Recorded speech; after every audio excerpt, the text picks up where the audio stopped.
এই সিরিয়ালটা দেখলে আমার খুব কান্না পায়। হ্যাঁ, এটা খুব দুঃখের সিরিয়াল। তোদের ভাইগুলো বেশ ভালোই আছিস তাই না? এ কি ফুটো, তুই এখন লেওরা এক হোমোচুদার জন্য আমার ঘুম উড়ে গেছে, আর তোরা এখানে বসে বসে সিরিয়াল দেখছিস? বাড়া, তোর আবার এত রাতে কি হলো? এত খোঁচে আছিস কেন? লেওরা খানকির ছেলে শালার জন্য আমার বাড়িতে টাকাই দায় হয়ে গেছে। তোদের ভাই হোমোচুদার বাল প্যান্ট খুলে দিচ্ছে, প্যান্টের ভিতরে হাত ঢুকিয়ে নাড়ি দিচ্ছে।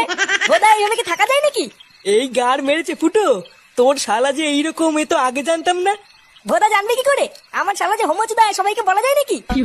বেশ ভালোই হলো ফুটো, তোর শালার কাছ থেকে মাঝে মাঝে একটু ফিরি ফিরি হ্যান্ডেল মারিয়ে নেবো। ফটকে, দেখছি সৌম্যর চোর জ্বালায়, তার উপরে আবার আলবাল বকছিস। বাড়া, তোরা কি কিছু করবি নাকি আমি একাই ওই শালার গুষ্টি গুদ মেরে দেবো? লেওরা, তুই অত মাথা গরম করিস না ফুটো। দাঁড়া, কাল সকালটা হোক, আমাকে একটু ভাবতে দে কি করা যায়, তারপর তো শালার ব্যবস্থা করছি।